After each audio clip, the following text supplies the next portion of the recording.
this time. Yeah, so I'm recording. But where am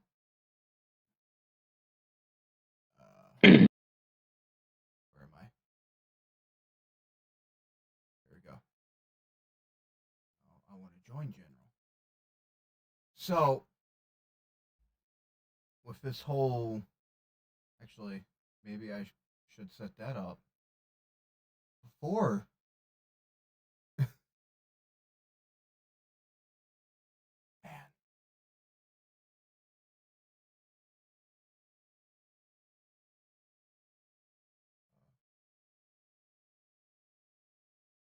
there we go.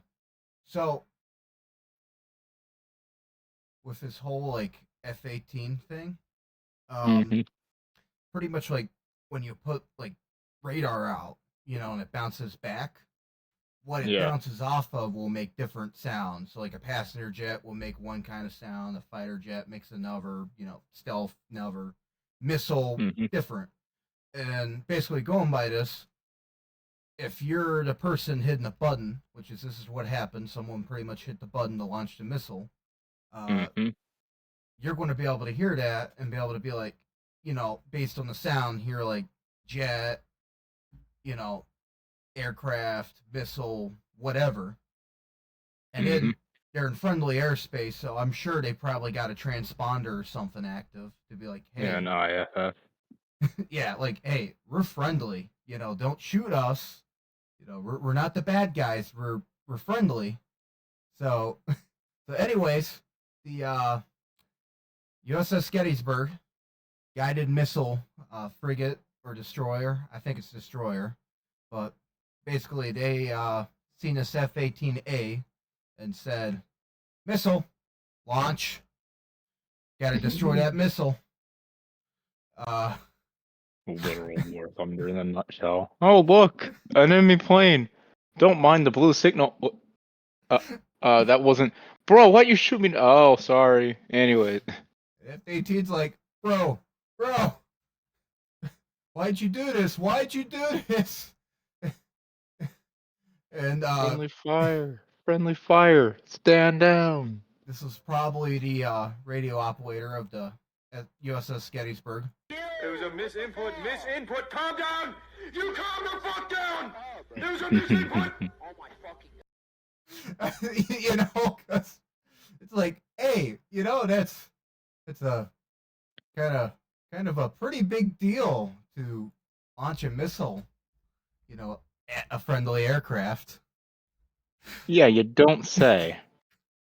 Luckily, both pilots made it out, which is the good part. This is why I'm laughing, because it got shot down, and at the end of the day, at least everyone made it out alive.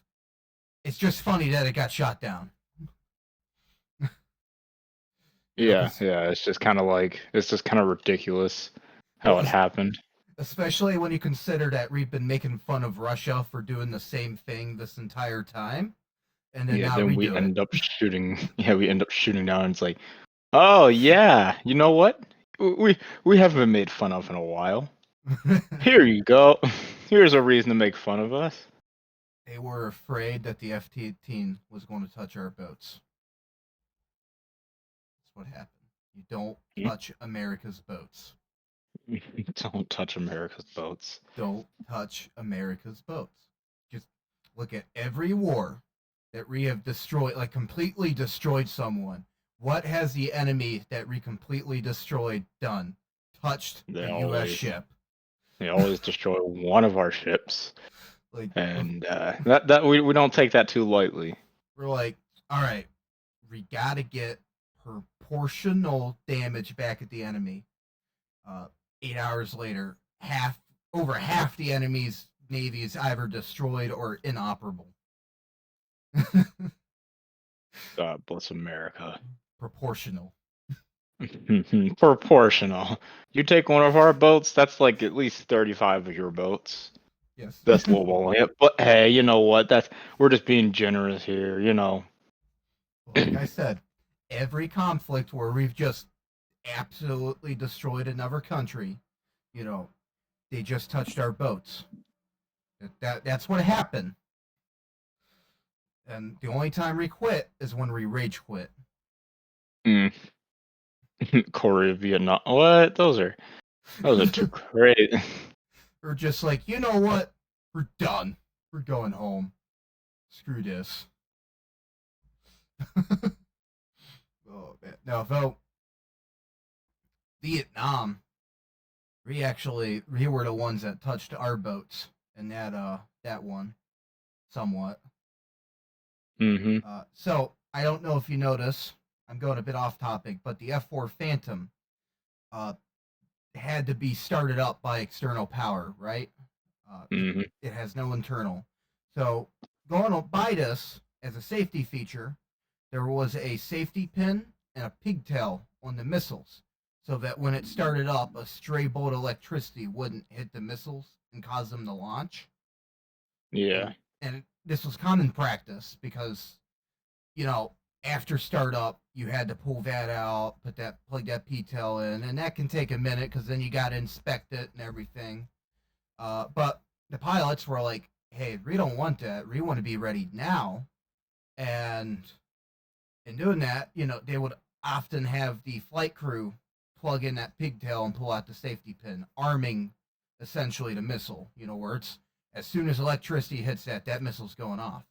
On the USS Forester, for whatever reason, the U.S. military was like, "Hey, we got a bunch of bombs from World War II that we have not blown up. All this ordnance. Uh, it's out of date, but why don't you use it? Because it's just sitting there getting wasted, expired. We'll just set it right here on the deck of the USS Forester. Meanwhile, they start up an F4 Phantom, and stray missile goes off because this pigtail's plugged in, hits these bombs, sets them on fire. They're expired. So the fire's going for about a minute when the damage control party pops up on deck and starts putting this fire out. Not even like half a minute later, the bombs go off, taking out the entire damage control party, blowing a hole in the deck all the way to just before the last deck. As in, you could look down and see the bottom of the ship in this hole. Smooth. If it went one more deck, they'd been sinking. And the U.S. military is Why like, we don't touch that.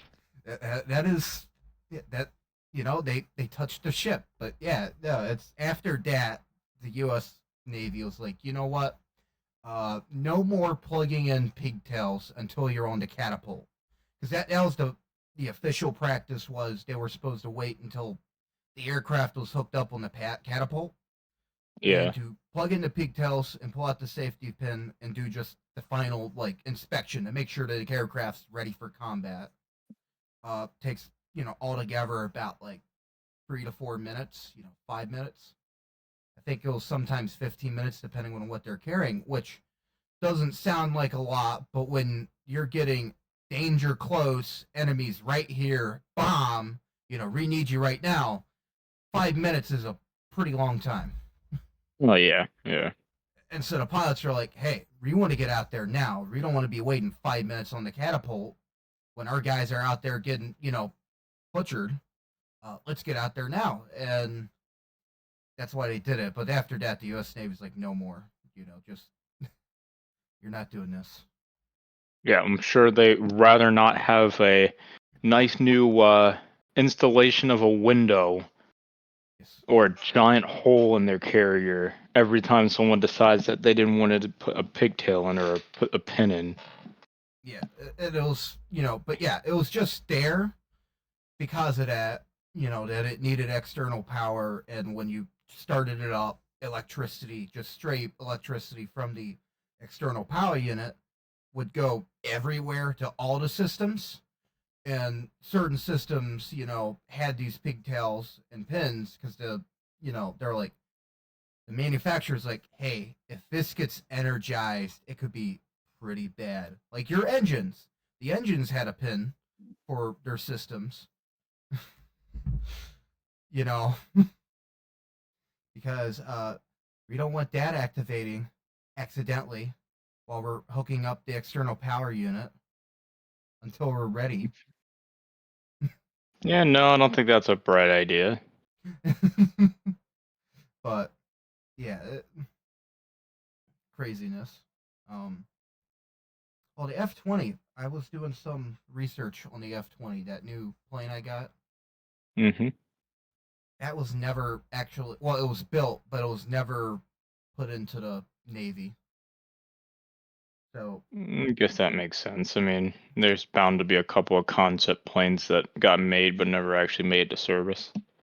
and this is the reason why it never made it to service. Northrop made it. They also Oh. made the F5 and the F4. Mm-hmm.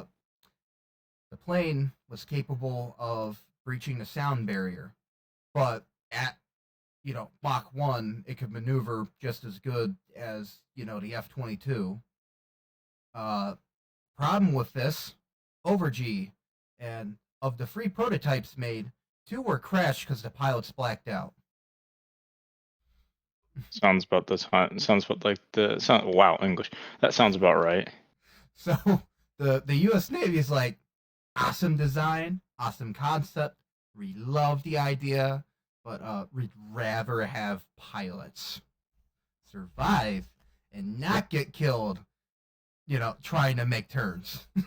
What, you don't want to? You don't want to talk to the pilots who flew the F-104? Oh man, no, I see that. I'm like, that's actually kind of awesome in a way, but also like, I hope I didn't find anything about the pilots. I just hope they regain consciousness in a time to eject, or something happened that they were able to get out, because that would suck. Pretty much every War Thunder match in a nutshell. Trying to dogfight and you just get that nice over-G feeling. Oh yes, so that was like, so when my mic stopped working, I'm doing that, and then I get over G, and you guys are asking, "Hey, how are you, Alpha?" I'm like, mentally or physically? They Yeah, were you like, just kind of disappeared that time. Because after I was taken, the last time I saw you were like on the runway, and I was like, "Hey, is he there?" And you just didn't even move. You're like, "Oh, okay, guess not." I that well, it wasn't that match. The match with the F-117, I was seriously contemplating taking the computer and throwing it out the window, because I'm like, I'm about to say the F-117. Okay, the F-117. If I could have told you before you got that one, I would say that one's one of those like how do I put it? It's one of those ones that you would be if you knew what it did. Most people probably wouldn't get it just because it literally does only hold, 2 laser guided bombs or TV guided, whichever one you want to put in there, or dumb bombs. And you have to fly it pretty much like you're a complete anti-social person. So yeah, anytime you see an enemy, hide. You do not have a gun. You don't have an afterburner. You're subsonic, and you for sure do not have the speed to make it away from any of them. So as soon as you see an enemy and they start chasing you, you better start pulling some top guns and praying that your friends come over and save you. going by that, because I'm a masochist. When they add the SR-71, I'll probably get that too. Dude, if they add the SR-71, I am going to be on War Thunder so much. Like, you do the understatement, like, even if they add like the U2 or even if they add like the U2 spy plane, because that would involve like actual mechanics of being like spotting and stuff. Yeah, That would just be absolutely exciting. I mean, sure, it would be kind of hard to integrate considering now you have to figure out how to work your plane completely without any, weapons. Because at least the F-117, you got bombs. yeah. So in ground RB, you can bomb 2 tanks, head back to the runway, and that's considered an effective day. The SR-71 and the U2, well, you got some cameras. It'd That's be about it. it'd be cool to at least do it where you could be like commander of, like, at least like spotting, and like telling your teammates, like, hey, plane here, plane there, base here, anti-air, which it would be cool. But then, yeah, War Thunder would probably be hard to work it in, because you'd be better off at that point designing a whole new game and redoing game mechanics for it. Yeah, I mean, like you said, that the because you could definitely do the spotting thing. It's just, in arcade, arcade, the targets are automatically spotted. In realistic, I guess in realistic, like ground RB technically could work, and then in air battles, it could kind of do the same, just because, when you're not in visual range of sight, which I think is 10 kilometers until the planes actually like spot it. So where you see like the emblem pop up, their name and all that. And that also includes with like a teammate. So if your teammate spots it, obviously you can still see it from like across the map. But outside of that, you have to wait till you're within at least 10 to actually see them. I can see that working for there, but mostly it would work in simulator battles, because you Yeah. truly just do not have like any spotting system. Even when the enemy's in your HUD, you can see that dot on your horizon.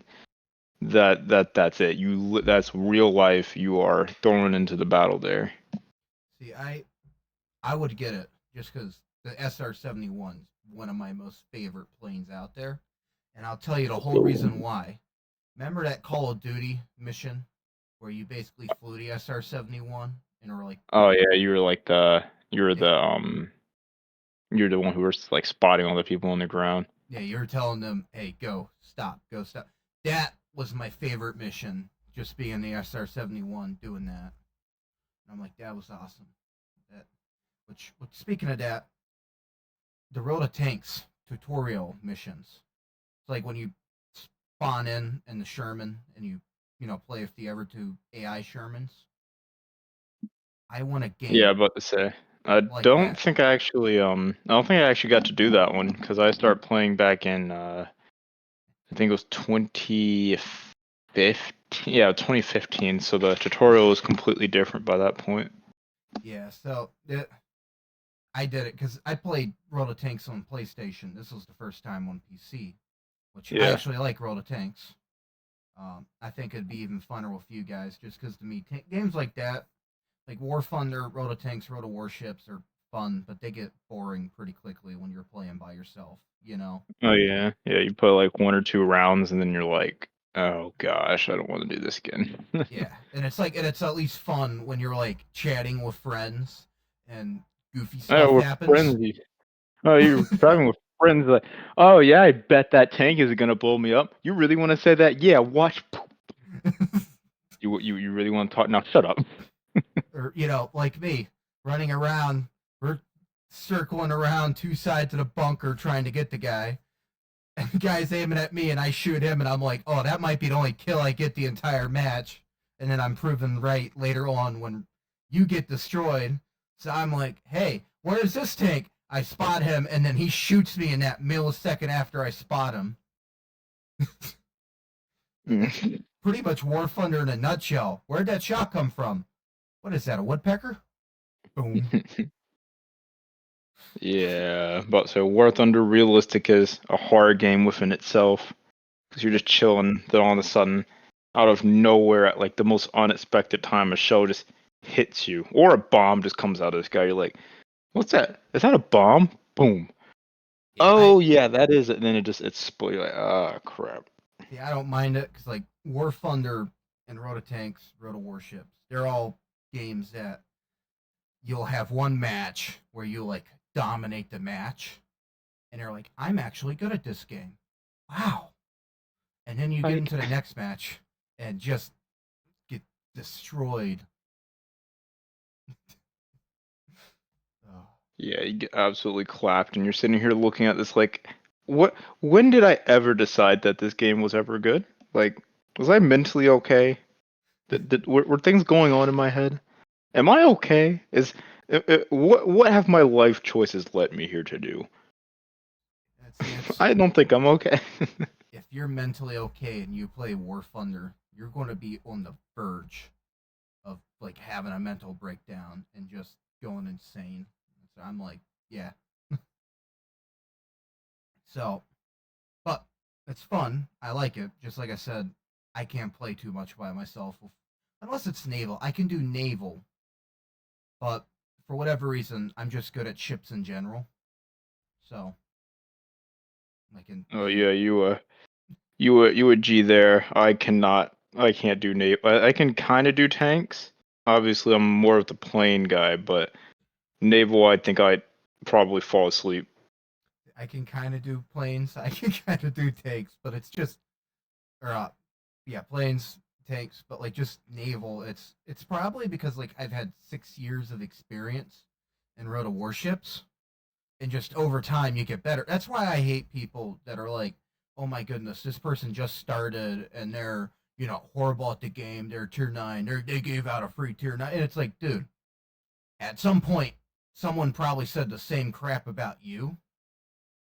It's you don't start off as a master at the game. It's just Oh yeah, yeah, and I mean, for the most part, most of these people Eagles are exactly that. And when it comes down to it, they started a whole new account. yeah, it's like, but then like the ever fit. Like I said, I haven't done PvP on PC yet, but Legends I can't do PvP just because the entire match is just the entire enemy team hiding, and then when they do decide to come, it's like the entire fleet just charging one flank, and your entire team's like Lemming, on the other lemming side of the train. map. Yeah, it's Yeah, they do that in World Tanks. I mean, the thing I figured out about it is that it's just you have to figure out when to play. And I know that sounds weird, but you just have to figure out when to play, and it's just based off of what days and what time of year it is. And yeah, that can just simply equate to, all right, am I going to play around Christmas time or am I going to play around January to like March where, there's no major holidays or stuff going on? Obviously, if you try to play around Christmas, you have everyone getting off for the holidays. You have everyone jumping back on because of all the Christmas updates and everyone's all holly and jolly, which is great. But then you get a bunch of people who haven't even played in, nearly a year or months or just started playing. Or better yet, then you get all the people who come back and, or all the sweats who come on who be like, yeah, let's do this. And you get all this mess of even curb stomp 5 minute matches that are nowhere close to fun where you've seen it, even in War Thunder, where we get stuck in the spawn getting absolutely spawn kill in the yep, first 3 minutes of battle. Or do you end up playing during, mid January when everything's pretty much died down, all the sweats and Timmies have gone back to school, work, and other better games for the year, and now you're just sitting here left with the loyal players who play the game who really don't talk that much. Now you're sitting here having about an average match that maybe isn't too exciting, but you get the job done, you have fun, you're not getting clapped as often. yeah, and that's you know just why I'm like I do AI, because at least with AI, well, so with Legends, they must have done like machine learning or something, because the AI actually does like player tactics. So it's not Hmm. like you're playing against an AI. It's like you're playing against an actual player that's actually playing the game to play the game, not hiding. Um, which is nice. But to me, I'm like, more game. Like I play a game to have fun, not to win. I don't care Hmm. if we win. We could get destroyed the entire match as long as I'm having fun. That's all I care about. But it's not fun when you have like 20 matches in a row where you're getting destroyed, not because the enemy team is better than you, more because you got a destroyer charging at you, spamming smokescreen. Like, I literally watched a destroyer spam the smokescreen in World of Warships. I'd have to say, what was it, 32 times, and it was like literally as soon as the smokescreen dissipated, he had another smokescreen going, and it's like, is there no cooltime for this? Like, what? Why Yeah, did I you mean make a ship like this? yeah, I get what you're saying there because it's just like the whole ordeal of it is that, like you said, it's not that the players are being over sweaty or just it's just the whole fact of I can't enjoy the game if I can't play it if I'm getting like destroyed to the point where it's not even like out of spawn. Like obviously, like you said, yeah, I can have fun if I lose. I don't care about that part. But the issue comes in is when I load into the battle within the first 2 minutes, even if not 5 minutes of the battle. the whole round is pretty much over. You're sitting here with nearly 3 teammates left, trying to just struggling to even move out of spawn, move around the map. Everyone's pretty much dead. The enemy team is just sitting here running circles around you like you've never like you're sitting here in a biplane. And everyone's sitting here in a 21st century jet. You're going, how am I supposed to kill that when I have a 7.62 millimeter and they have literal heat-seeking missiles that they're shooting from across the map? Or it's like me, where I'll be playing War Thunder by myself, and I don't know if it's a glitch or an actual thing, but I'll be in like a battle ranking 1 or 2 aircraft, right? And I spawn into a battle ranking 4 to 6 battle, where I'm in a biplane seeing literal jet, like World War II jets flying around me. And it's like you get destroyed immediately, like, why? Because I'm super slow, and they're doing circles around me. Yeah, I don't know what's going on there, but still. I mean, but the good part about some of these games is that, once you kind of find because there are just those good days and bad days. It just depends on how well you can cope with each one of them, There's going to be those days where you're just going to want to take your keyboard and nearly shove it, or at least throw it through the closest wall or window and nearly break your hand. Or there's going to be those days where you're just going to go in and be like, holy crap, I just got 8 kills in a row. And I just did this for nearly 5 to 6 battles in a row. And now I'm now I literally have a new tank in my garage. And I'm doing pretty doggone great. It's kind of finding that kind of balance and able to and also it's just kind of like love of the game. Yeah. Even if you do end up getting absolutely clapped, if you have a natural liking for the game, you're always going to come back, and that's just regardless. And that's why, like, I play all 3. Because, like, even though I have my grievances, grievances, I like the games. I like World War II stuff. You know me.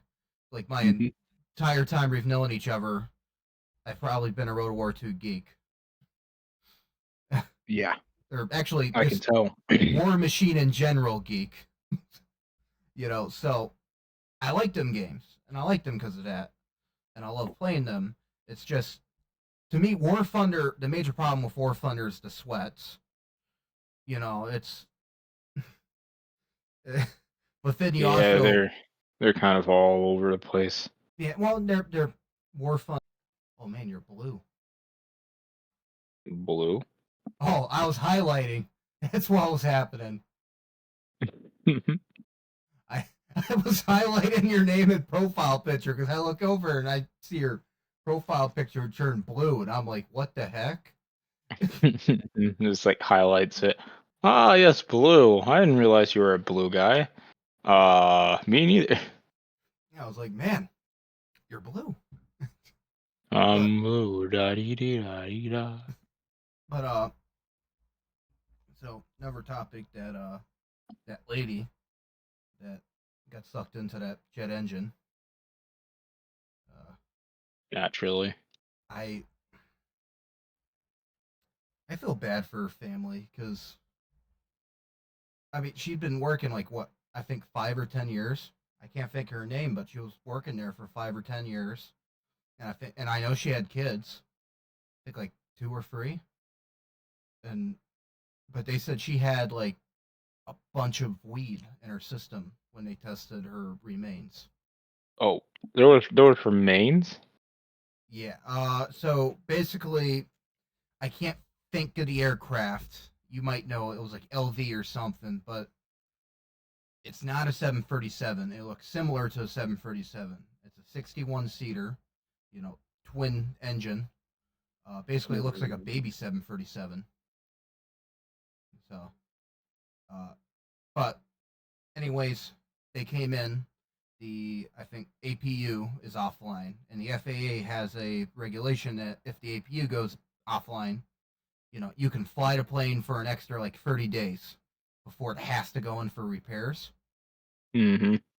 And I guess they were able to hook it up to the terminal at least to shut the engine off to let passengers deboard, right? Is what I read, but anyways, they came in for a landing. The crew chief is like, "Hey, everybody, stay away from the left side of the airplane.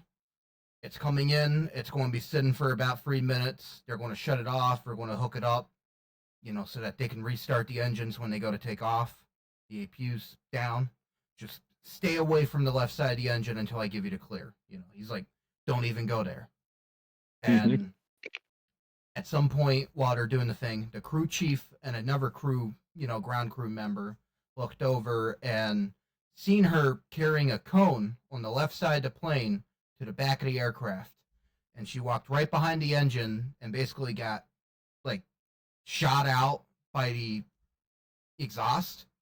And, the crew chief and this other crew member start yelling at her and motioning to back away from the aircraft. And then they move out the skyway. Well, because it was a super short flight and the left engine's still running until they shut it off, the cockpit voice recorder is still going at this point. And at this point, you hear the captain say, "Hey, please remain seatbelt, seatbelt, don't get up, left engine's running, we got to shut that off before you can deboard." That's pretty much says that. Then there's a security camera. The skyway's already out, so you can't see the left engine directly, but she goes walking. You can see her walking towards the aircraft, just her legs. And then she gets right in front of where the engine is at, turns towards the engine. You can see her take one step towards the engine, and then just her left leg lift up off the ground, and then you see something plop out from the front of the engine, where she got sucked in. And in the cockpit, the CVR, you can hear a loud thud come from the left side of the aircraft, and then the pilot's going, "What the heck was that?" followed by the engine spooling down. So, but the NTSB came in and was looking at it, and they found about a year prior to this incident at this airport she was working at, they cited her for incompetence.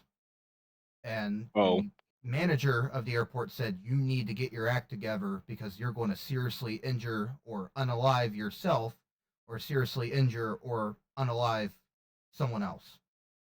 And unfortunately, he was right about that. And then so she signed that, so she acknowledges that. Then 6 months before the incident, she gets cited again for smoking marijuana on the job. Marijuana, I'm not going to say like it affects everyone, because marijuana is like alcohol, it still has some effect on how you respond, though. It has some effect, but I'm saying it's like alcohol, and like you can grab one person and they could have one blunt and it not even affect them at all. Well, then you could grab another person and they could take a puff and they're wasted. It's like alcohol in that effect. There's no catch-all, this is how it affects the person. There's just a general. And so she had a bunch of basically when they tested her body, she had a bunch of weed in her system, to where even one of these high tolerance people would not be in their right mind. So yeah, but they came through with that, and I'm pretty sure the NTSB has told the FAA, "Hey, if someone's on weed, just get them out of the airport. Don't have them working anywhere near the aircraft." Which it's when it comes down to stuff like this, it's just you have to be careful what you do, especially around a live aircraft. Nonetheless, even while you're on the ramp, the ramp is not necessarily a safe place just to kind of wallow around, at least. Especially when you have planes going in and out, and you have essentially a giant blender working that can suck you right through. Apparently, they said, well, not that it matters, but they said if it would have been a 737, that would have been in one side, out the other. So, but Yeah, because I think it was a Embraer 170. yeah, that's what it was. That's why I'm like, I couldn't remember the aircraft. I know what it looks like, and I know it's a small, like 61 seater. I think one of those is what got shot down over Kazakhstan or something similar. Lovely. Because that was they've done. They're looking at so the plane crashed, and there's 67 people on board. The pilot saved the people on board the plane. I don't Hmm. I don't think he made it out, but of 67 people on board the plane, only 29 survived. Um, and they were looking at the radar because obviously you can look at the radar and tell what kind of happened. Hmm. You know, at least going by the flight plan. Like a bird strike's going to look one way, you know, what the pilot's doing, whereas a missile is going to look a whole nother way. But for about, I think, a little over an hour, they seen that the pilot was fighting to keep this plane in the air. Um, and they looked at it, you know, because the Russians like immediately were like, "Bird strike." That's what happened. Bird strike. You know, took out the engines. It came down. The tail Sure, section buddy. survived, and it's got a whole bunch of shrapnel holes in it. And from where they can tell the shrapnel came from, they said in the bird strike, which me and you both obviously notice, if shrapnel comes from the engine, it's going to come from the side of the aircraft, not underneath it. Yeah, no. And so they're like, hey, this shrapnel came from underneath it. So, yeah, missile. And it's really looking like a missile. I think someone said they even detected something on radar just before it got shot down. So Yeah, just to kind of imagine just being like, all right, look at, sir, is there something why is that little thing approaching our aircraft? and then like you hear missile strike and you think about it. If it would have been a bird strike, you know, and this is me going off what I do, I'd be immediately calling in and going like, Mayday, I had a bird strike and trying to get that plane down because even if you got one engine on, you don't know how much longer that engine's going to get you until it fails too. Yeah, so you want to get the plane down on the ground safely. Yeah, but if it's a missile, you're like, oh my goodness, something shot at us. Landing on the ground probably ain't the best idea right now because they're probably waiting for us down there. Let's at least try to get a little ways away from this and then try to put her down, which I'm pretty sure is what was going through the pilot's minds at that point. Of like, If I were in that situation, I'd be like, let's let's figure out what happened. B, let's get this thing down regardless, because even if it is a hostile situation, it's even we land and we get captured, or the plane splits apart midair and we're all going to go meet God. yeah. So apparently, like with the crash, was the pilot bringing it in for a landing, an attempted landing, and and the other thing that could have happened, I think his controls, because where it hit at, I'm sure it spliced some, because it's all like if you look at the photos of the tail, it's just it literally looks like Swiss cheese. There's no way it didn't slice the hydraulic line back there. So Yeah, no. I'm sure. I think someone even said he had no elevator controls. The elevator controls were just gone, which could have been another thing that affected what he did. But yeah, no, it landed. Russians bird strike immediately, and did you hear about that 737 in South Korea? No, I don't think I heard about that one yet. So I have a friend in South Korea, and he told me about it. But anyways, I haven't looked too much into it, but a 737 in South Korea landed with its gear up. And Also, they did a belly landing. And of everyone on the plane, only 2 survived. Jeez, how'd they even do that? I don't even know. They're looking into it. Like there was some pilot I was watching. I think I might have sent you a couple of videos, but he goes through and like explains what might have happened to cause this. Because obviously, Hoover. Yeah, it might have been. Or flight debrief? Flight debrief. That's who it is. Ah, It is something. It is very recent that this happened. Like it's, the Kazakhstan plane crashes Christmas Day. This happened like a day or two ago in South Korea, so it is very new. Like you'll probably hear about it down there before too long, I'm sure. jeez. Said not a great week for aviation here. No, it's you got F-18 getting shot down, got a Kazakhstan plane getting shot down, you got a South Korean plane doing a landing, and then I know it was 2 years ago was when the lady got sucked into the engine. Like it wasn't something recent, but the NTSB just finally released a report on it, which is why I brought it up. Oh yeah, yeah. Everyone's kind of had their mind on it. Yeah, so it's because it's one of those you hear about all of these, you hear about them, and it's just you wonder how could that happen. Just it's this You isn't got the some Swiss cheese model is what we call it in aviation. yeah. That's where everything slowly lines up. And just like Swiss cheese, it has a lot of holes in it.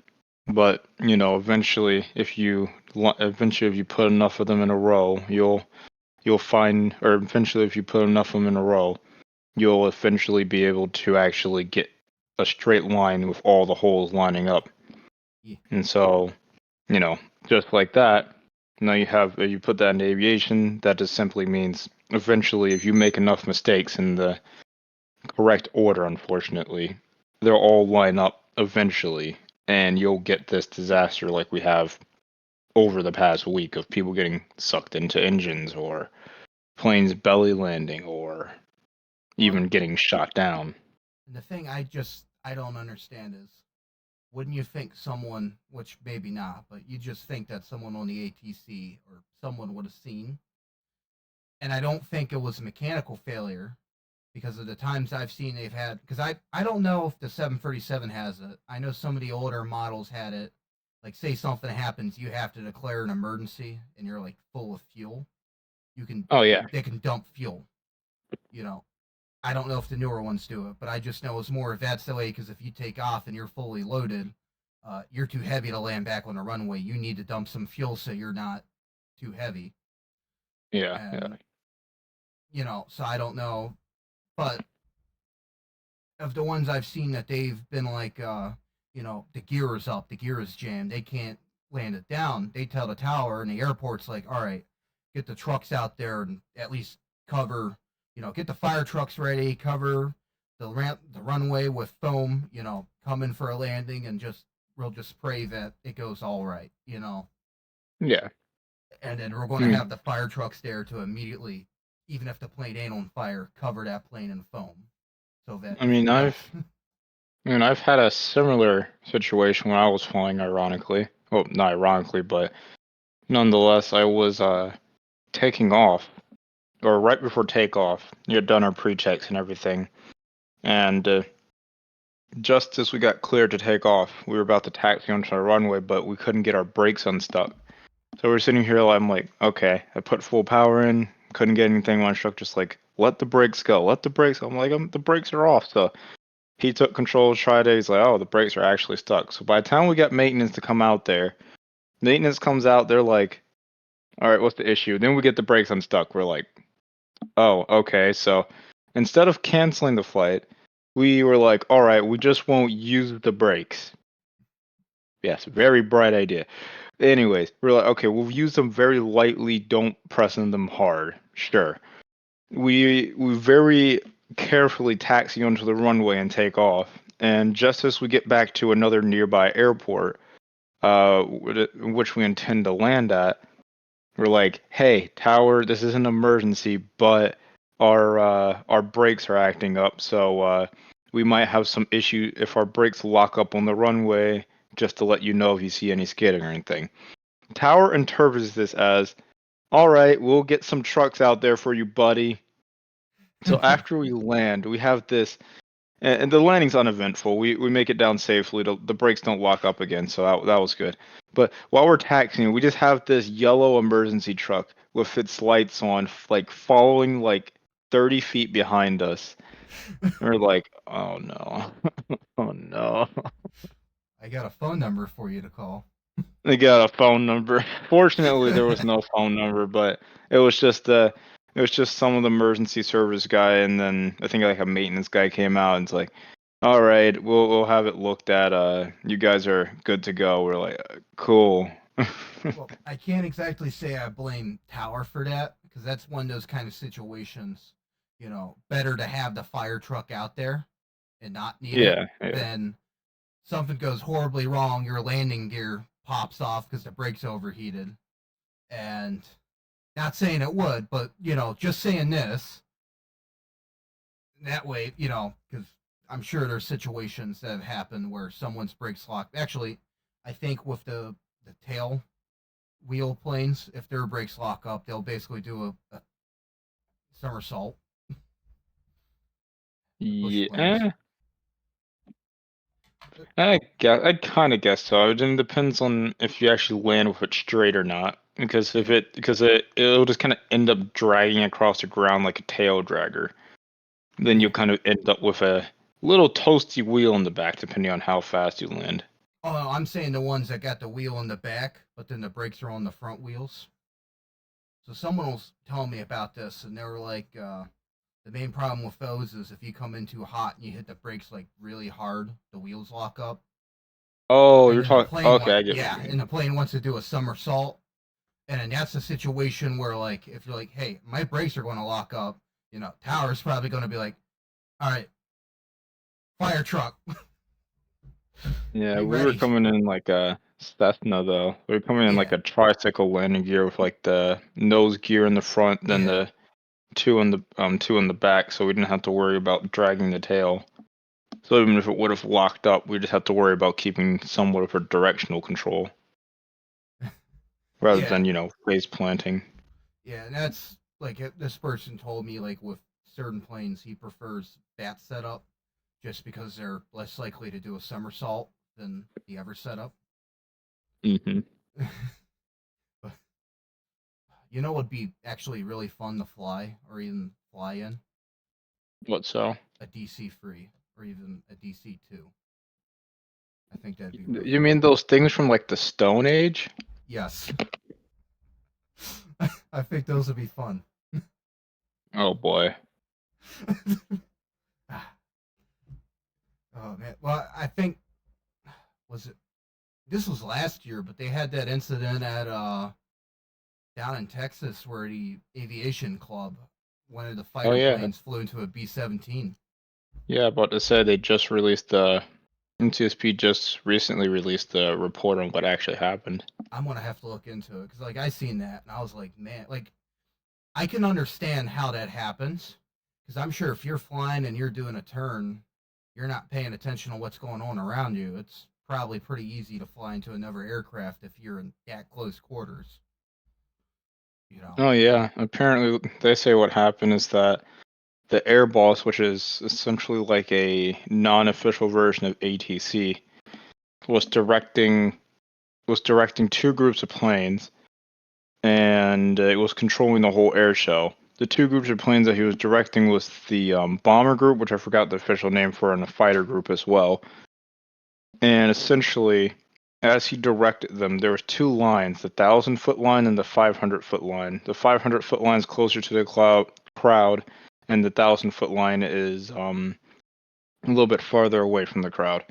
The whole plan was that the bombers were supposed to come in and drop fake bombs, or not even drop bombs, open the bomb bay doors, and then um, at the right time, the pyrotechnicians would light bombs on the ground or explosions on the ground to simulate actual bombs going off, while the fire group would simulate, swarming the actual bombers.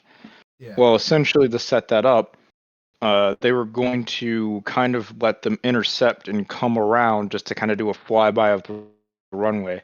And as the air boss kind of told the fighters a very complex grouping of things to do, which some of them even had trouble understanding what he was trying to say.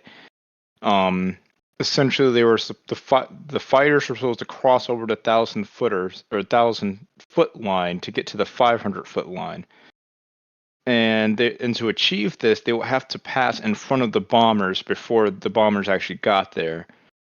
what happened was is that as they did it, the fighters were, I think, like slightly behind or didn't quite see it, and as it came in, the P-63 didn't have a good view because he was coming in from above and to the left of the bomber. So the bomber couldn't see behind where the fighters were. And the fighter who was coming in from high and to the left, which means that, you can't see through the floor, obviously. You don't really have a good view of what's going to be under you by that point. But Yeah. they predicted by the time that they actually wouldn't be able to see the fighter wouldn't actually see the bomber. It only had about, I think, 3.5 seconds to respond, which was way too late to respond, unfortunately, which then you get this Yeah. horrible crash.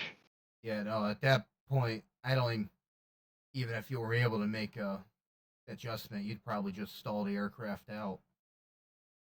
Not even that. I mean, the issue is, I mean, that's just a whole complex air shell with like Yeah. 9. Because I mean, the air boss was also directing like a B-29 and something else on the ground, as well as making a. I don't remember what the actual plane was. It had like a call sign of like XQC or something like that, or XQ-57, and coming into land while also directing both the bomber and the fighter groups to what they're doing, to what they were going to do, and telling them direction by direction.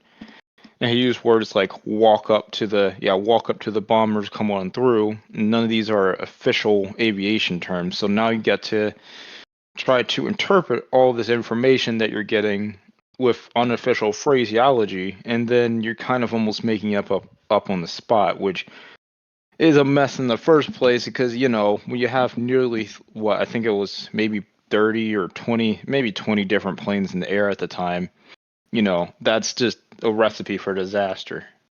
Yeah, no, that's that's to me with that, there should have maybe it wouldn't have made a difference, but there should have been someone else handling the bottom, the aircraft on the ground. You should have someone in charge of the aircraft in the air. He shouldn't even be concerned with the aircraft on the ground. There should be someone else in charge of that. And then you should at least get someone that has a slight understanding of how airplanes work in those terminology. A competent person, as they say. And competent doesn't mean you're competent. Competent just means you're certified. Someone came in and said, hey, this person is certified to direct aircraft. Oh yeah, And, yeah. it's just like when it comes to mechanics, I'm a competent person because I'm a mechanic. I'm a competent person on ACs. I got a certification for that. I'm competent for strapping loads down to a trailer. That's all competent means. That you're just you went, you took a class, you got certified. If you get your pilot's license, you're a competent pilot. They should have had someone that was at least certified by like the FAA to be like, hey, and I don't know, maybe they were certified. I just would think you'd have someone that knows more jargon so that way the pilots know what the heck you're saying. Because that'd be like me walking up to a fellow mechanic and going, hey, is the flux capacitor working? And they're like, what? The flux capacitor? What do you mean? I point at the alternator. Yeah, is the flux capacitor working? you know, sometimes it doesn't matter. Sometimes you can get what someone's saying if you know them well enough. But sometimes terminology really makes a difference. Oh yeah, yeah. In a It's situation where you have to do everything precisely and quickly. yeah, and that's where I'm like, he shouldn't have even been concerned with aircraft on the ground. He should have been 100% concerned with aircraft in the air. Maybe have a second person there so if he misses something, they can look at it and be like, abort. Don't do that. Yeah, I mean, I don't know the reason why they were just only doing one person to control air and ground, but with all that, yeah, they should have had at least 2 or 3 people controlling. Because even at the bigger airports, they have different sectors that control everything. Yeah. Well, it was probably a classic example of, either they couldn't find anyone or saving money to do ever stuff, and I'm sure there are people in the aviation community that would probably volunteer for something like that.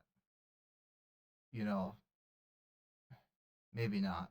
I just know there are people on the mechanic side that might volunteer, but at the same time, it's like quid pro quo. Am I getting something in return, kind of deal, you know? But that is a sad situation that happened. Yeah, it's not great. It's never great to see a plane crash. No, and I don't, like I said, with the F-18, I laugh, but that's more everyone survived. They made it out. You know, it's funny it happened. If they didn't survive, I wouldn't be laughing. Yeah, no. I wouldn't be. And it's, to me, it's, if everyone walks away, you know, it's funny. When situations like that, if they don't walk away, it's sad, and it's. I know in that situation, I don't think any of them walked away from that. Yeah, no. Everyone who was involved in the crash died. And that's and now I'm getting depressed. But it's just, I'm like,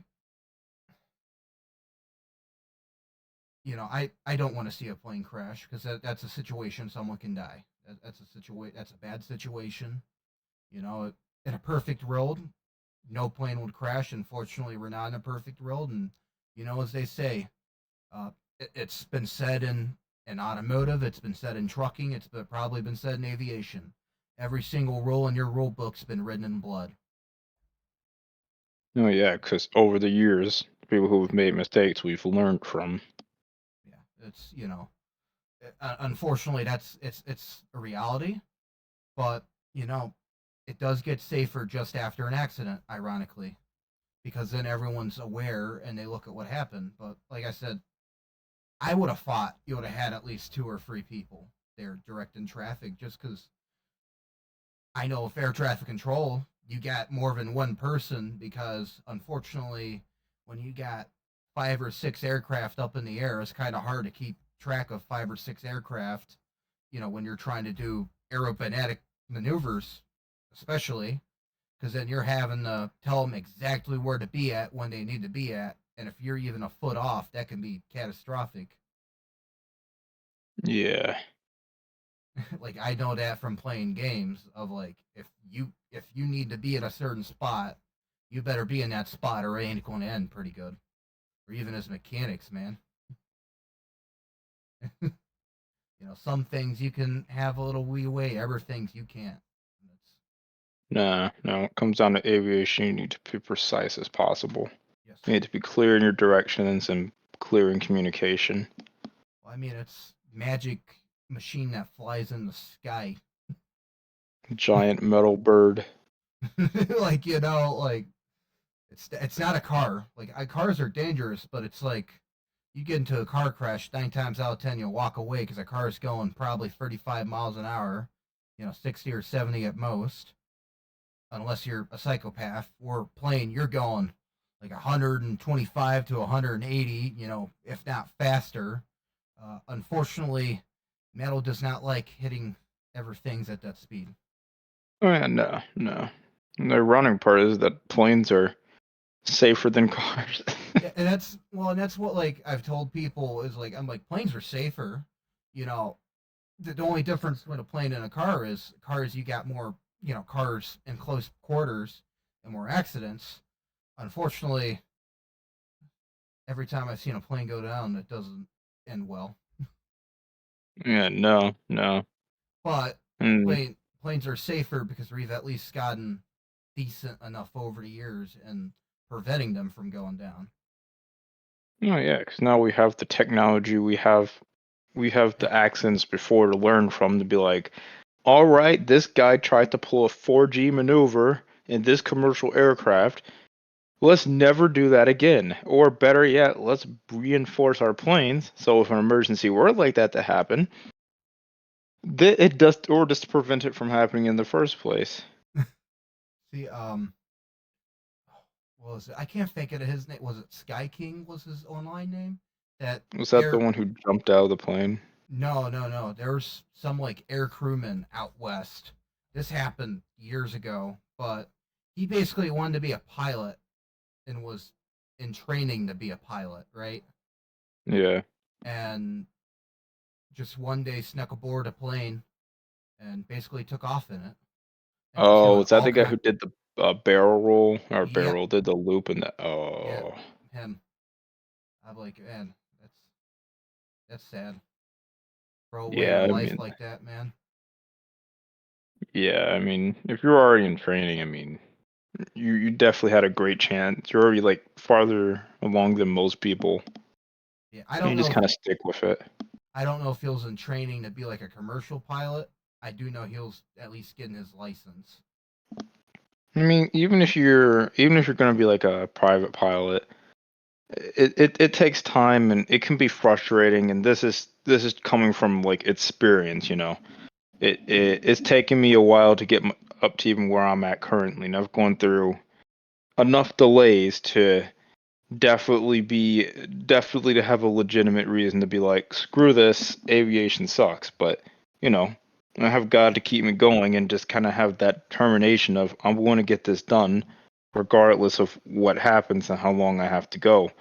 Yeah.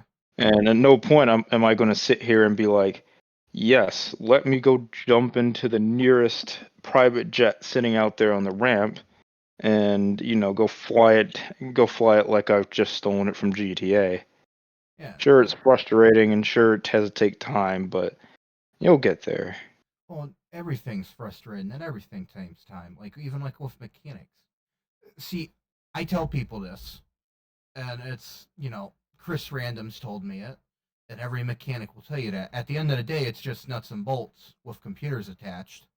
It's 99% of the stuff on a car is easy to do, but you got to know how to do it, and it's that eventually you'll get it. You're not going to be master tech day one. Everyone starts somewhere, just not everyone makes it to the top. Everyone starts at the base of the mountain. Not everyone's meant to reach the summit. It's I tell people that it's like, hey, you might not be the best at this, but you're the best at this. Like, well, mechanics are leaving the mechanic industry like crazy. We are having a mechanic shortage like you would not believe. Um, and as in the next like 5 to 10 years, you're going to have trouble getting your car fixed at the mechanic. That bad of a shortage. Yeesh. Yeah, and it's more of toxicity in the industry as a whole. So like, and it's the manufacturer. So with mechanics, you kind of get paid like by like a salesman. A lot of shops, now not all of them, but a lot of them will do a like free inspection, or some of them do this, where they'll be like, Yeah. we'll do a diagnostic on your car for free. Well, when they do a free diagnostic on your car, the mechanic ain't getting paid to diagnose your car. He's basically looking at your car to tell you what's wrong with it for free. And then the problem is you got people that are like, I know Larry, he knows how to jerry rig this. He's going to do a good job jerry rigging it. We're going to put some zip ties on there to keep that baby on there. Yes, sir.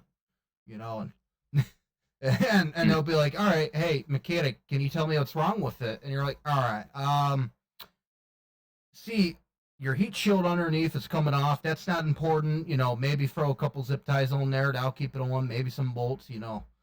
If it falls off, or not required to keep it on there. Air quotes. Yeah. You know, piston rings are good. Engine's good. Alternator's starting to go, but that can ride. Your sway bar. You got a Bluetooth sway bar. Not you don't need to get it done right now. Every time you hit a bump, your wheels are going to rattle and shake a little bit. It's going to hurt your handling, but if we need to wait, we can wait on that. That ain't, that's important. That's up there on the list, but that ain't the most important. But your tie rod's bad. We need to get that fixed. And they're like, all right, well, I'm going to take it to Tony, and we're going to put a zip tie on that tie rod right there, and that's going to keep it good. That's going to keep it good for the next 100 years. I ain't ever changed oil on this thing in the 100,000 miles I've owned it. He's like, Oh, you what? oh, that's why the oil's jelly. Have you ever seen oil in a car after 100,000 miles? I've seen the videos of it. I've never seen any in person. It looks like Jello. Feels like Jello. Like it literally is Jello block. but oil. You gotta question how the car is even running at that point. Yeah, no, and it's well, like, so remember my Dodge Intrepid I had? I believe so. That car, every 27 miles I drove, burned a quart of oil, and it only held like 6 quarts. So I had to keep oil with me in that car just to drive it. Jeez. But the bright side, I never had to change oil. I only had to change the filter. The oil never stayed in long enough to go bad. Yeah, I guess. Yeah, I guess that's true. You don't have to change something that you constantly put new stuff into. Yeah, it's like, I didn't have to do an oil change because it was always fresh. Just had to change the filter every 5,000 miles. It didn't help. I think the piston rings were going in the seals because that car had like 150,000 miles on it. And unfortunately, with Dodge and Chrysler, and I know I'm getting into automotive, and I know you know somewhat, but with Dodge and Chrysler and Jeep, you know, they were owned by Daimler when that was made, but unfortunately, they'll last forever if you do the proper maintenance for them. They're like Yeah, I mean the anything European with the cars. anything with the right treatment Yeah, would be able to last for a long time. and that's the thing I love is like people look at like Japanese and like Honda, Honda and Toyota, and they're like, well, the older cars lasted forever without any maintenance, and I'm like, yeah, because the engineers looked at that and said, we know no one in America is going to get the maintenance done on this. This car is going to be abused.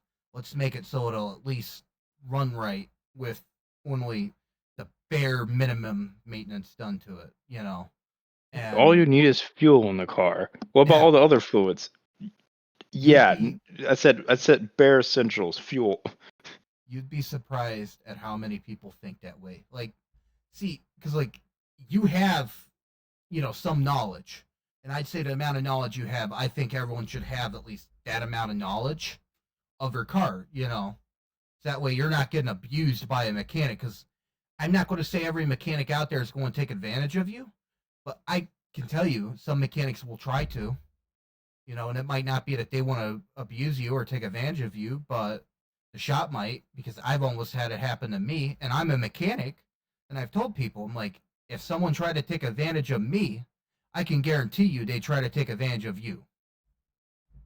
Oh yeah, yeah. I mean, if someone who knows what they're doing in that field, and they're gonna still try to do that, they're gonna try to use that as much leverage as they can to throw as much lingo. Because I had that happen when I was getting my car fixed, and I didn't tell you about it, but essentially I took it down to the dealership in the new place I'm living up here at, Yeah, and they let's just say they've never seen rust like on the right side of America on the East Coast. Most of the stuff there has to do with salt and uh, has to do with salt and snow and all that, and cars rust. On the West Coast, they're not used to rust. They're not used to seeing all that because they don't have snow, they don't have salt to clear the roads and all yeah, that. And so when they saw my car, they pretty much flipped the nickel and a dime and pretty much lost their crap because they're like, this thing shouldn't even be on the road, or not shouldn't be on the road, but we're going to charge you. I think it was an upwards of nearly 6 to 7 like $1,000 to do a rotor. I think it was a rotary and a bearing change or something like that, and it was like 3,000 each. you And it probably was like, dude, I mean, we get that I mean, doing bearings, we're not saying that it's going to be cheap, right? But $3,000, and all we brought in for was a parking brake, like an electronic parking brake to get fixed. And they replaced the parking brake, and I think that was over $1,000. And they said, yeah, that's no, well, yeah, that should fix the issue. It didn't fix the issue, and then they wanted us to pay another like $7,000 to see if and still not even guaranteed. Still say, okay, yeah, let's see if this unsticks the parking brake. We're sitting here like we already paid nearly like $1.50 just for you to do the work that you already did, and it still doesn't work. See, we call them parts princesses, or at least I call them that. These are the mechanics that don't know a whole lot, and they want to claim they know a whole lot, and they've never seen your car before. So their way of going about it is replacing each and every part in tandem with that controls that part until they find it. And those aren't good. Even us mechanics don't like mechanics like that, because the thing is sometimes you'll come across a point where you'll do a whole bunch of diagnosis, and unfortunately, after you get done, it'll come to where it could equally be 3 different parts, and unfortunately, in that situation, it's just throw a part at it, hope it works. But let's say you come into my shop, and this is the way I was, it works at a lot of shops. Me and my friends have been at that are mechanics as well. If I throw $1,000, or I make you throw $1,000 towards that car at my shop, like the job costs, we'll just say whatever amount. When you come in and let's say we get another job that costs like $1,000, I will credit you the first $1,000 because I couldn't fix it the first time. Now, Yeah, and that's what my brother came up there and did, because he was a mechanic too. He's like, hey, we paid this much and you still didn't get it fixed. That's not fair. You said that it would fix the car. Yeah. But it didn't. And that's how it works. If you fix someone's car, and it does not get the job done, it is not on the person that owns the car. It is on you as the mechanic. You credit the job. Because you know what? That was just a bad mechanic. I can guarantee you that was a sleaze shop where they're just like, they seen you and they're like, That was the dealership. That's probably why. I'm sorry, but I will never buy a German car, more because German cars infuriate me to no end. Oh yeah, I get that. They're impossible to work on, and by that I mean Volkswagen and Audi are the same. But I was looking at Volkswagen when I was buying my new car, and to do an oil change on Volkswagen, the one I was looking at, it was a Taos. You have to remove a aerodynamic plate that's underneath the car. To remove this plate, you need 3 Phillips, 3 flatheads, 2 star bits or Torx bits, a couple hex bits. Then you got 2, I think it's 1/2-inch bolts and 2 13mm bolts. You have to take off, and that is not changing the oil. That's to get to changing the oil, and then that's why I hate German cars. And 99% of mechanics out there that you will ask will be like, I hate German cars. Yeah, I mean they're a beauty to stare at, they're a beauty to drive, but unless you're like a very tedious mechanic who likes to essentially unscrew like 70 different bolts to get past the skid plate, then it's not the kind of car that you want to be servicing too often.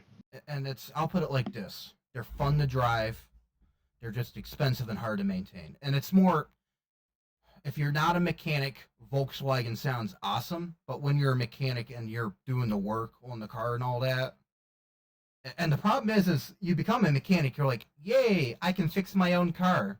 And then after you get done fixing everyone else's car, you don't even want to look at your own car, So you already got that going against you, and then you get a German car, and you're like, oh my gosh, I got to send this into the dealership to get it reprogrammed because of the computer, and they're going to charge me $15,000 for that. Like, yeah, that's ridiculous. Audi is just expensive. Like I said, same with Volkswagen and BMW.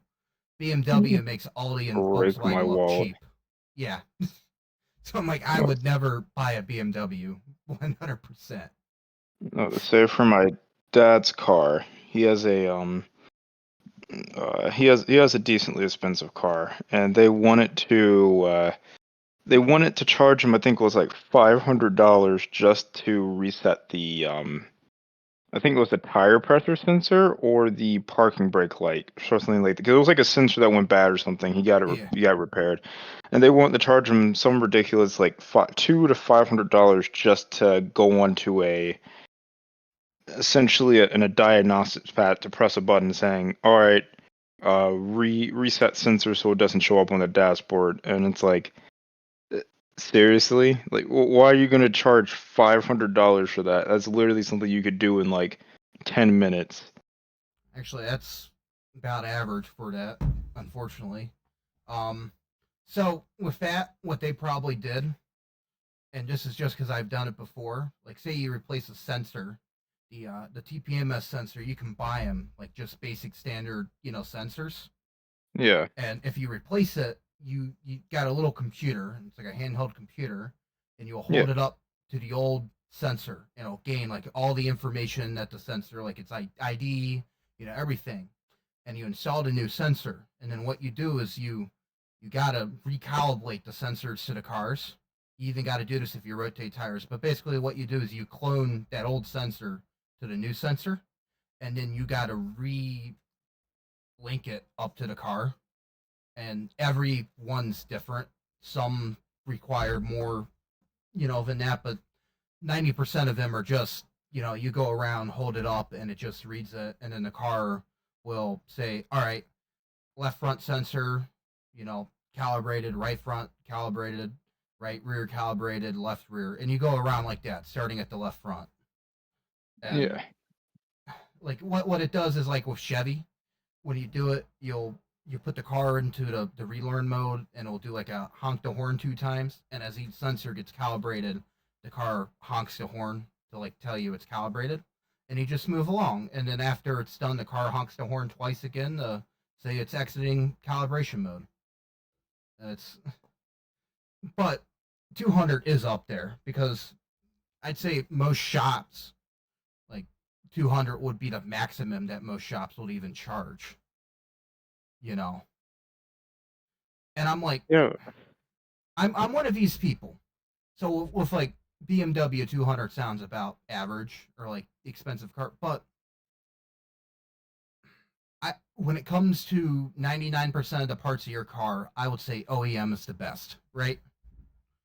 Just Yeah, because sure, sure. they made it best. And it's more of, in my experience, there are aftermarket parts that are just as good as OEM parts, and then there's aftermarket parts that you can buy, like the gear shift switch for our F350s.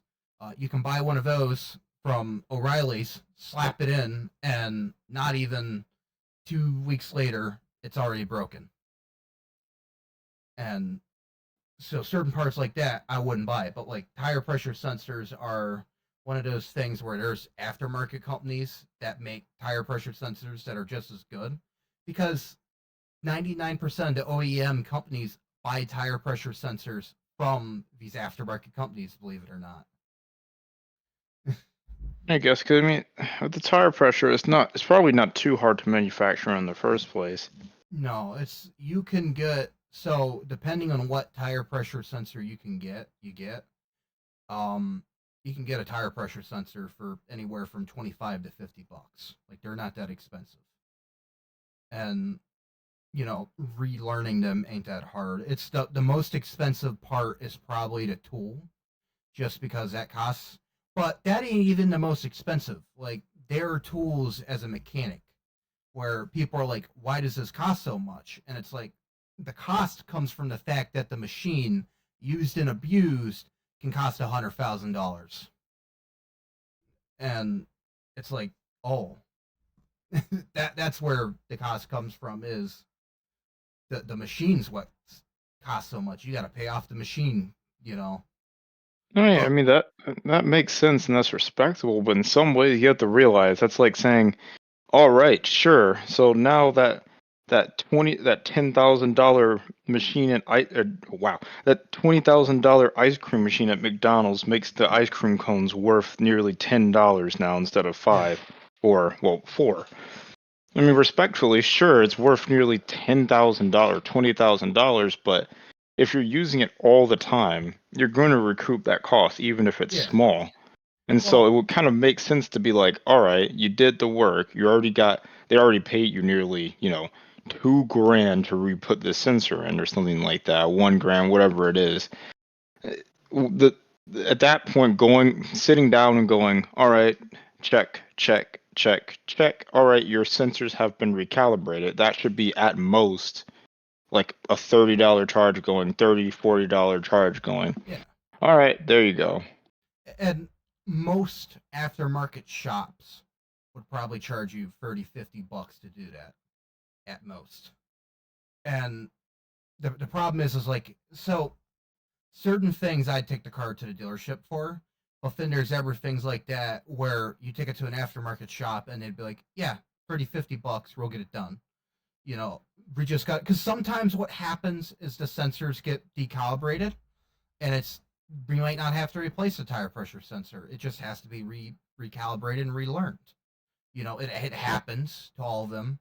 Computers do goofy stuff. Mm-hmm.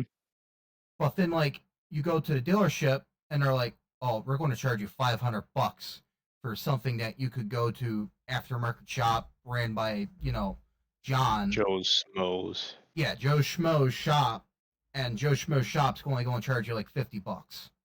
And it's just one of them things where I'm like, certain things I'd go OEM, certain things I'd go aftermarket. Like, because like even aftermarket mechanics, 99% of them will still try to get OEM parts.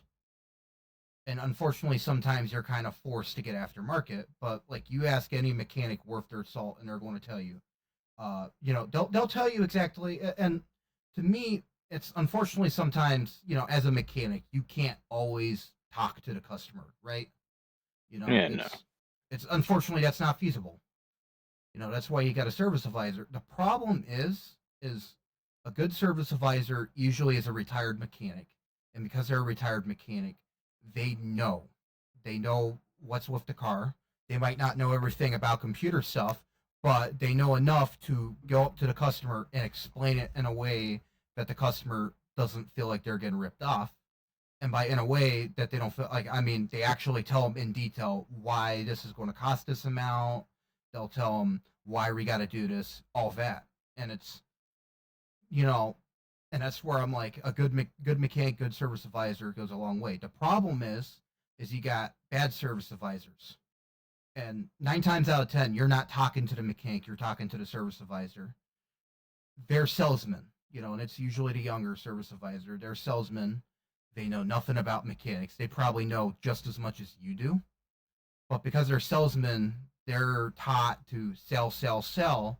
And unfortunately, if you want a good customer mechanic relationship, you can't be sell.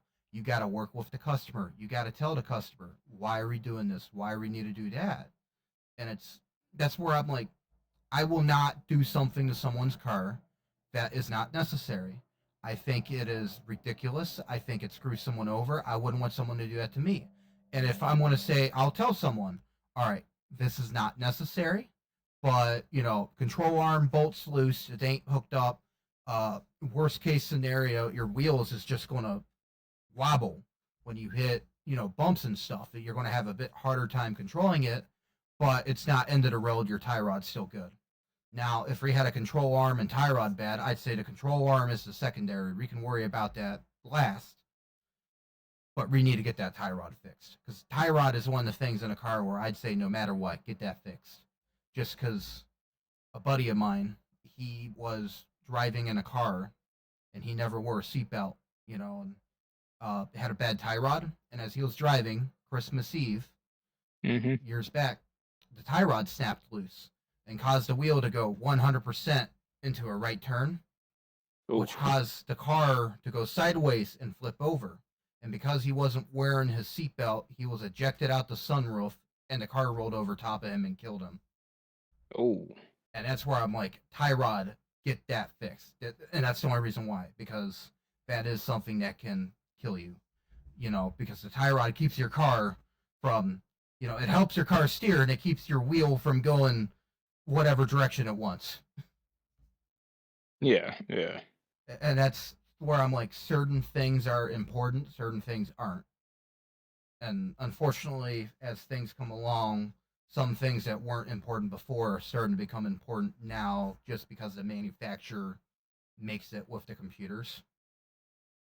Yeah, so it starts to get a little more complicated, and important parts that weren't important start to blend in with the important parts. So one of the most important parts in a modern car, believe it or not, is the radio, because they did this more for a monopoly, so you're kind of forced to go OEM for a radio, but basically the ABS, your windshield wipers, your headlights, climate control, um, temperature, everything goes in, even your gas throttle, gas and brake, how much you apply goes through the radio to get to the ECM.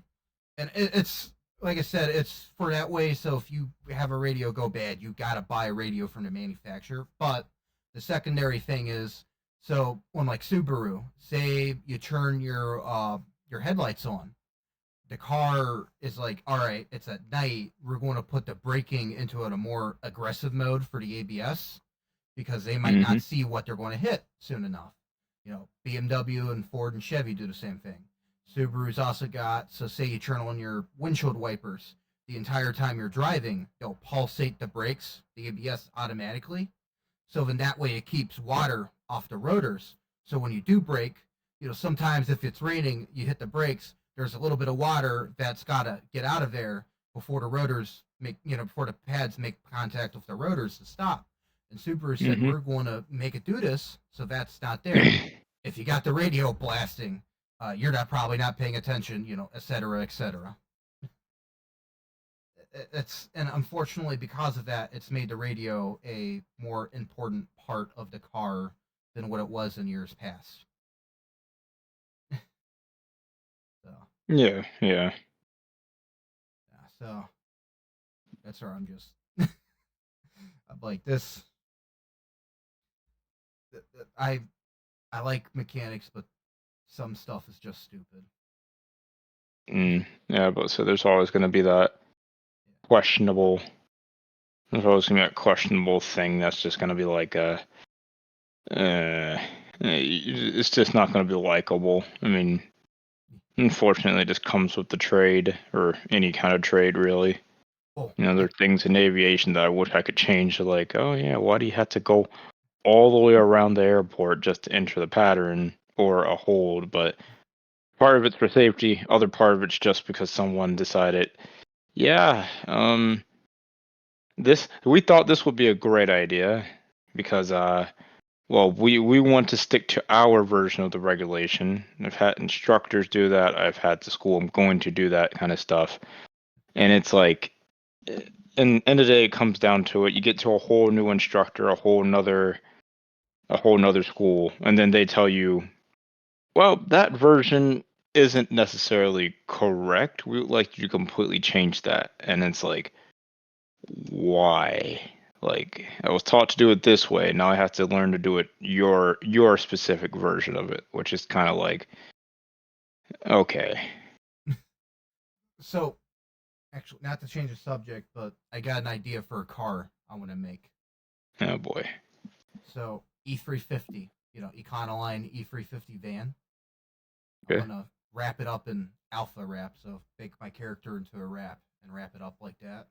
And then I'm thinking, rip out all the seats in the back. I'm gonna put a table in there, put my computer, my consoles, and a TV in the back of this van. Maybe a CRT. I don't know yet. I want to put a futon from the 90s, one of the big, nice, comfy ones back there. Put the 90s wood vinyl all over, wooden floors in it. And I'm going to get some Starlink or something in there and a power inverter. And that's going to be my little mobile gaming RV setup. All right. Hey, dude, just imagine that. Camping, roasting by the fire, playing some War Thunder. That is sitting in the back of your van. But I'm like, I want to do that. I want to do that now. Like, that'd be awesome. And then I can also say I got a V10 in it, too. Because the E350, you can get it with a V10 Trident. Oh, wow. The whole side of Econoline vans is literally big engines. They got bigger engines than the F-150. So, I seen one E350 with a V10, like I think 7.2 V10 Triton. Big engine. Big boy engine. Big boy engine. I'm like that I want to do that because that'd be awesome. And then like go anywhere, and it'd be nice for going visiting people. And then I could go camping because like I like camping. The downside is I got a cot because I can't sleep on the ground. It hurts my back too much, and I'm like at least with that I could be off the ground, and if it rains, you ain't getting wet, But camping's fun. But yeah, Econoline E350. Ooh, It's coming. got camper owl over here. You'll hear me honking the horn down there in Phoenix, wherever. Oh boy. Oh man. Hey FG, come out. Nuh-uh. Come into my. Oh, it'd be even worse if it was a white van, man. Yeah, this here is everyone's looking like I don't know. Get into the back. See, if I do that, I'll have to come down with Bub and Logan, and we'll have to pull you into the back of the van so all your neighbors are like, what? So If you manage to get oh no, I was about to say those are both the right people. Never mind. I was like, if you manage to get both of them to come down, maybe Bob. That might be a hard one to get to come down. Bub would be harder.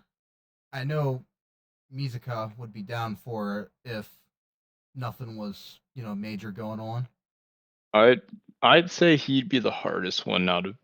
Maybe. I'd say Mizuki would be the easiest. Like he would probably you would be able to get him to go without a doubt, or at least higher chance. Then Bob, then Legendary Skittles. Yeah, Legendary Skittles is hard to do anything.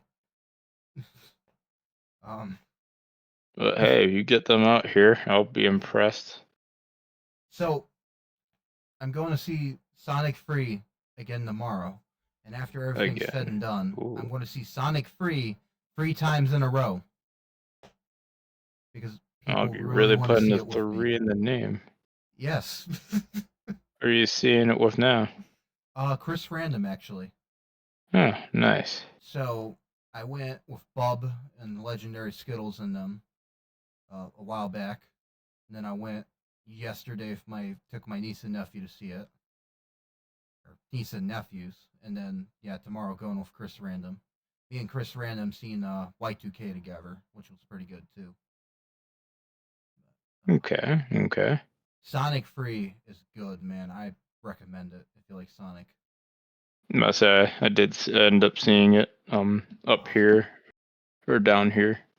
Yeah, it's like that's a good movie. They did Sonic's personality perfect, if I have to say. What does? The studio, because Sonic's always been like cocky, overconfident. Oh yeah, they did a great job of characterizing him and actually putting him in a likable format. And I'm like, what's his name? I'm gonna remember his name later. Plays Dr. Robotnik. Oh, yeah, I forgot the actor who plays him. Yeah, I know his name. It's but they could, or Jim Carrey. They could not make a more perfect Dr. Robotnik. And I'm going off of he plays the role like really well. Well, like if you look at like Sonic Boom, Dr. Robotnik, Jim Carrey is literally Sonic Boom, Dr. Robotnik energy. The cartoon show. Yeah. The soup is cold and the salad is hot. How does that even work?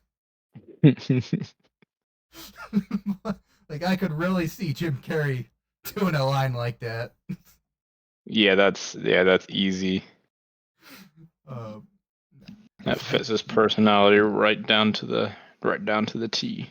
Well, I also like the Grinch, the version of the Grinch with Jim Carrey as the Grinch. Mm-hmm. There's a scene. He pulls a cloth off the table, and in the script, he was supposed to pull the cloth off, and all the stuff on the table was supposed to like fall off with him pulling the cloth. But he did it so perfectly. He pulls the cloth off, and everything stays on top of the table. And then he comes back. This ain't even in the script, and just knocks it all off. Yeah, I mean, that was kind of fitting for the movie at that point. And that's like the director is like, yeah, it ain't in the script, but it works out better for the Grinch's personality to have that. They actually did that in, I think it was Guardians of Galaxy 3, Yeah. where I forgot who plays Star, the Chris Star Pratt? guy, yeah, Chris Pratt, where he was holding that orb in one scene, then he almost accidentally drops it. Yeah. That wasn't in the script. He was supposed to actually hold it confidently and not even move, but he he almost drops it and picks it up and keeps going, and they were like, "All right, let's roll with it." I'm going to say something extremely controversial about Chris Pratt. Okay. I think he actually did a pretty good Mario. In my Yeah, I mean, he didn't play a bad Mario. I'll like give you that.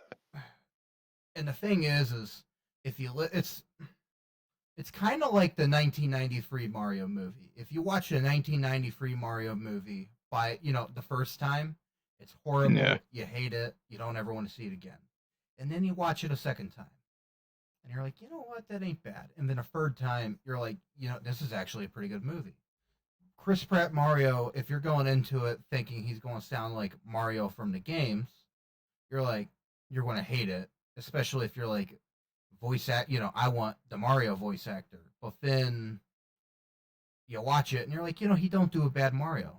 So from what I understand with that situation, it was more along the lines of they're like, hey, we're making a Mario movie, and Chris Pratt was like, I want to be Mario. This is my childhood. I mean, he's a mechanic, so we also talked about most of this stuff.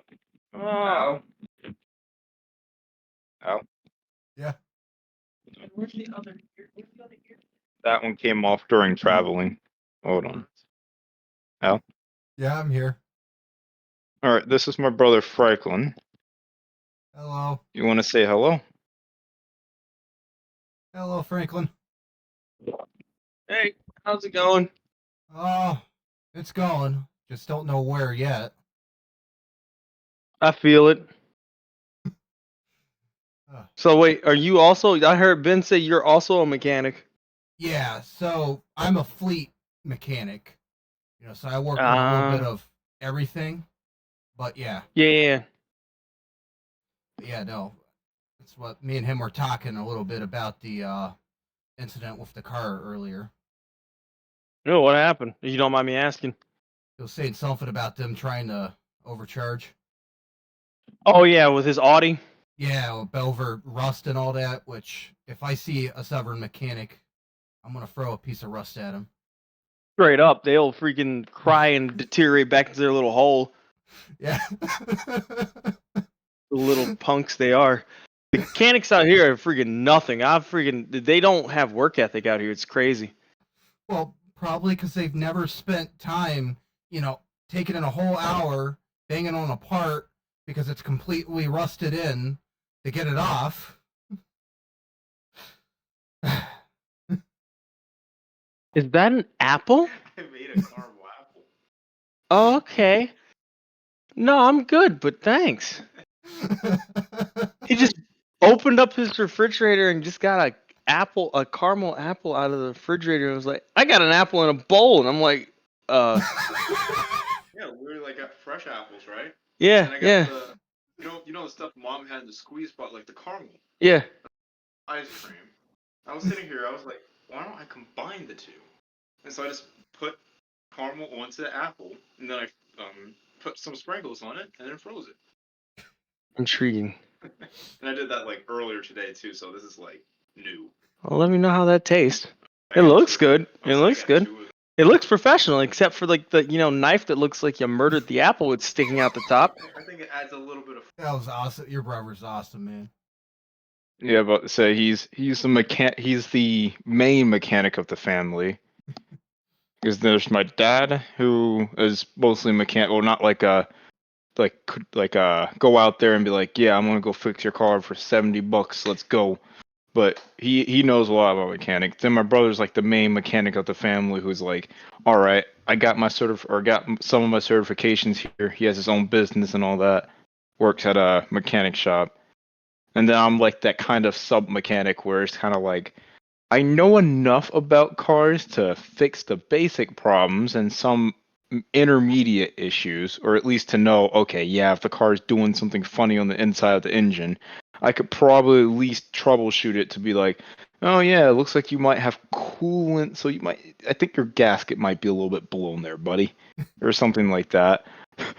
And then we got my little brother who is like, yeah, car work. He can do the basic car stuff, but then like some of the intermediate to like complex stuff could be like a little bit on like the Yeah. that side. I I'd have to agree with your brother because I'm like if I ever see a stubborn mechanic, I am grabbing a piece of rust and tossing at him and watching them turn into salt. 'Cause they see I've met a couple of stubborn mechanics and they see rust and they literally act like it's the end of the world and start turning into rust themselves. Yeah, for some reason, the South and the West Coast just do not like rust. Like they see it and they're like, "What? What is that stuff? Your car is dead. It's not dead. It's just a little bit off. Your car is dead. Shut up." Meanwhile, Northern mechanics are like any dwarven civilization from any fantasy race game. Like, it looks like you got about 90. It looks like 92% of your car is rusted, but it looks like that kind of light rust. As long as you don't hit like a pothole in Detroit, you should be fine. Meanwhile, All half right, the cool. undercarriage is gone. Yeah. Don't worry about that. That's not important. You didn't need most of it. Most of that was just like aesthetic, non-aesthetic pieces that don't matter. Most of the stuff that's in your other parts of the car will be fine. Just don't do any off-roading, kids. All right. I'm gonna keep that little section with your brother in if you don't care. Get the what? The little section with your brother if you and him don't Oh, care. okay. No, 'cause that was awesome.